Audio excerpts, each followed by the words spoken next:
बार दरूद पाक। और इस जज्बे के तहत, जिस जज्बे के तहत मैं आपकी खिदमत में अर्ज कर रहा हूं, एक बार दरूद पाक। कौन सा जज्बा?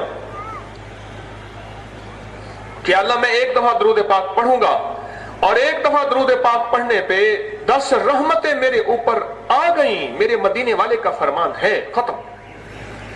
ना अपील की जरूरत है, ना दलील की जरूरत है, ना वकील की जरूरत है।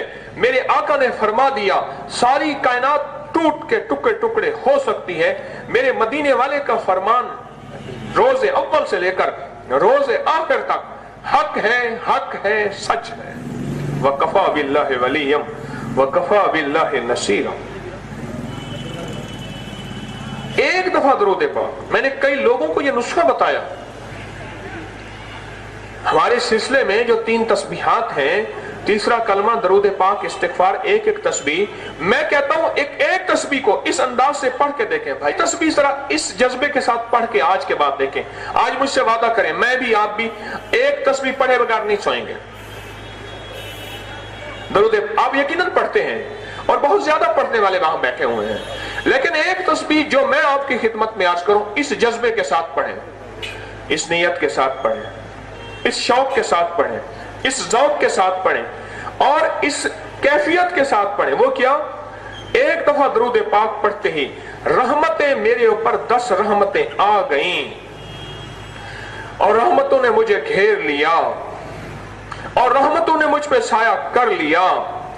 और फिर अपने आप से कहें कि एक रहमत आ जाए तो सारे जहान के काम बन जाएं, सारे जहान की मुश्किलें टल जाएं और सारे जहान की परेशानियां दूर हो जाएं और सारी मखलूक को रिज़्क, इज्जत, वुसअत, बरकत, राहत, शान और शौकत मिल जाए। और यहां तो 10 रहमतें हैं और जो 100 दफा दरूद पाक पढ़ेगा उसको कितनी रहमतें मिलेंगी?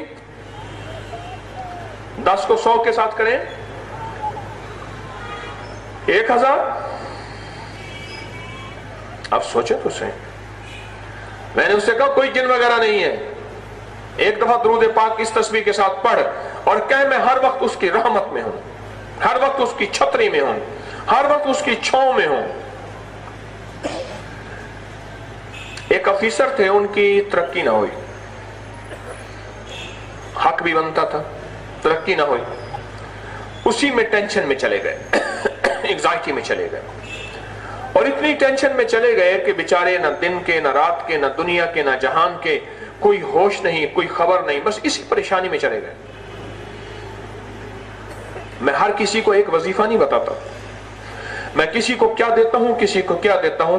डॉक्टर क्या किसी को सबको एक ही दवाई देता है? हाल के मुताबिक, मरीज की हालत के मुताबिक, उसकी बीमारी, उसकी तकलीफ, उसकी उलझन के मुताबिक मैं उसको देता हूं।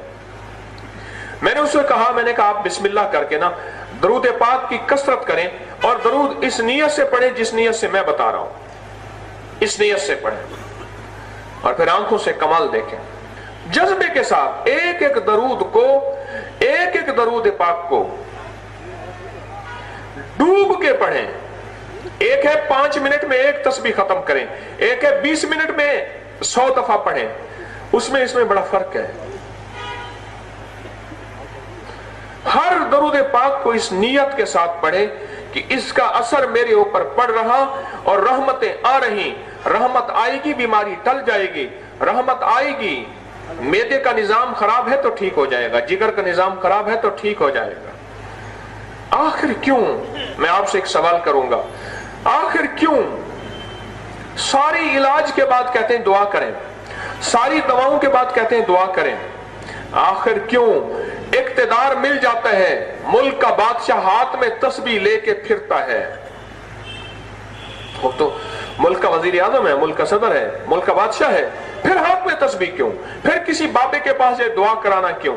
फिर अल्लाह वालों की खिदमत में दुआओं करना क्यों? आखिर क्यों?